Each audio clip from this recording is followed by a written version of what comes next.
Hello नमस्कार साथियों, आज हमारे चैनल में आपका बहुत बहुत स्वागत है।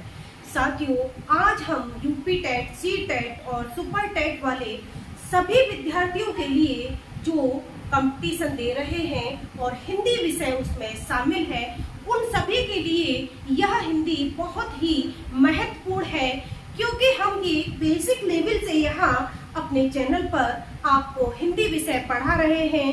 साथियों, हमने इससे पहले आपको हिंदी विषय की बहुत सारी वीडियो दे दी है और आज हम जो वीडियो देने जा रहे हैं वह वीडियो है स्वर वर्णों के वर्गीकरण का आधार।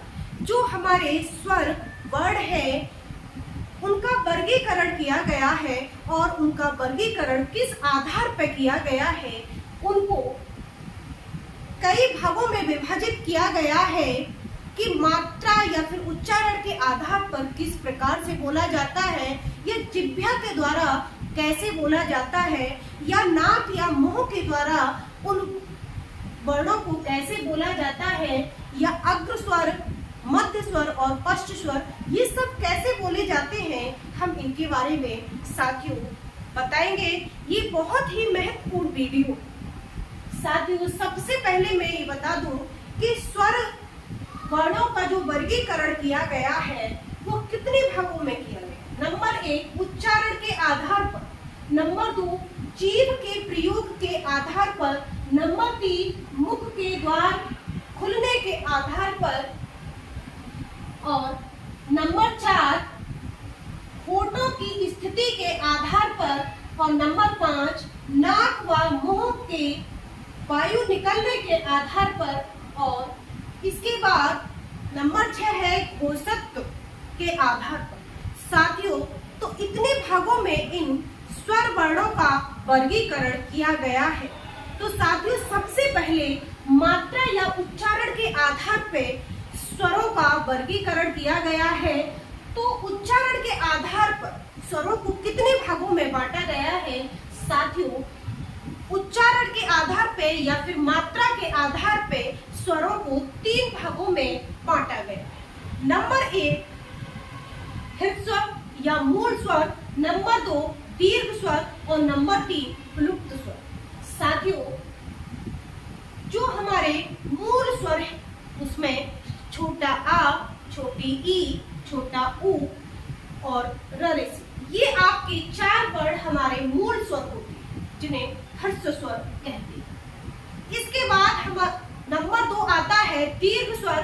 दीर्घ स्वर हमारा बड़ा आ, बड़ी ई और बड़ा ऊ, ये हमारे दीर्घ स्वर, और बड़ी ए, छोटी ए, बड़ी ए, छोटा ओ, बड़ा ओ, ये हमारे 7 दीर्घ स्वर होते हैं। विलुप्त स्वर जो होता है आपका, वो इनसे 3 गुना समय इसमें लगता है। ये जैसे हम बोलते हैं ओ, तो ऐसे ये 3,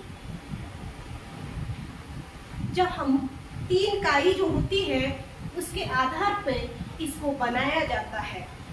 साथियों, तो ये उच्चारण या मात्रा के आधार पे वर्णों को 3 भागों में बांटा गया। अब इसके बाद नंबर 2 है जीभ के प्रयोग के आधार पर। साथियों, जब हम जीभ से प्रयोग करते हैं तो हम वर्णों को कितने भागों में विभाजित कर लेते हैं। नंबर 1 अग्र स्वर, नंबर 2 मध्य स्वर और नंबर 3 पश्च स्वर। आगे वाले भाग से हम, जो हमारी जिह्वा का आगे वाला भाग है, उससे हम जिन स्वरों को बोलते हैं वो अग्र स्वर कहलाते हैं।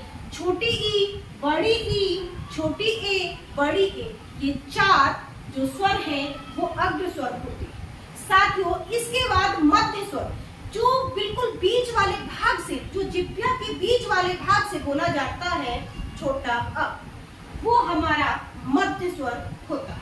साथियों, नंबर 3 पश्च स्वर, पीछे वाले भाग से, जो जिह्वा का बिल्कुल पीछे वाला भाग है, उससे जो स्वर बोले जाते हैं वो पश्च स्वर कहलाते हैं। बड़ा आ, छोटा ऊ, बड़ा ऊ, छोटा ओ, बड़ा। साथियों, इसके बाद नंबर 3 मुख के द्वार खुलने के आधार पर, जो हमारा मुख है उसके जो द्वार खुलते हैं उसके आधार पर वर्णों को कितने भागों में बांटा गया। मुख के द्वार खुलने के आधार पर 4 भागों में बांटा गया है। विपरीत स्वर, अर्ध विपरीत स्वर, संपृक्त स्वर और अर्ध संपृक्त स्वर। साथियों, ये आपके 4 भाग है जो मुख का द्वार खुलता है, उस मुख के द्वार खुलने के आधार पर। साथियों, विपरीत स्वर आपका आ, जो बड़ा आ होता है, केवल वह होता है। इसके बाद अर्ध, जो हमारा आधा मुख खुलता है, अर्ध विपरीत स्वर उसे कहते हैं अ, ए, ओ। ये हमारे 3 अर्ध विपरीत स्वर होते हैं। संपृक्त स्वर, संपृक्त स्वर वो होता है जो कि ई, ऊ, उ, ये हमारे संपृक्त स्वर होते हैं। अर्ध संपृक्त स्वर ए, ओ। साथियों, ये जो हमारे 4 भाग थे, विपरीत, अर्ध विपरीत, संपृक्त और अर्ध संपृक्त, ये हमारे मुख के द्वार खुलने के आधार पर थे। अब हम बात कर रहे हैं नंबर 5, फोटो की स्थिति के आधार पर। साथियों, फोटो की जो स्थिति है, जो हमारी ये होठ है, इनका आकार जब हम बोलते हैं उन वर्णों को तो किस प्रकार बनता है, उनके आधार पर। फोटो की स्थिति के आधार पर 2 प्रकार का होता है। नंबर 1 वृत्ताकार और नंबर 2 अवृत्ताकार। वृत्ताकार जो बिल्कुल गोल गोल, हमारे होठ बिल्कुल गोल हो जाते हैं, वो वृत्ताकार होता है, और जो गोल नहीं हो पाते हैं वो अवृत्ताकार होता है। साथियों, तो वृत्ताकार में हम बोल करके देखेंगे कि उ, ओ, अ। तो ये क्या है? ये हमारे 4-5 जो वर्ड है जिसे हम बोलेंगे उ, ओ। तो इसमें हमारे जो होठ हैं बिल्कुल गोल गोल हो रहे हैं, वृत्ताकार हो रहे हैं। अब वृत्ताकार आ, ई, ए। इसमें हमारे जो होठ हैं वो अवृत्ताकार, हमारे गोल नहीं हो रहे, इसीलिए वो स्वर अवृत्ताकार कहलाते हैं। होठों की स्थिति के आधार पर ये स्वरों का वर्गीकरण था। साथियों, इसके बाद नाक व मुंह, वायु निकलने के, नाक और मुंह से जो वायु निकलती है उसके आधार पर स्वरों को कितने भागों में बांटा गया है? साथियों, 2 भागों में बांटा गया है, नाक और मुंह से। मौखिक और अनुस्वार। जब नाक से वायु निकलती है उनको अनुस्वार कहते हैं, और अनुनासिक भी कहते हैं उन्हें।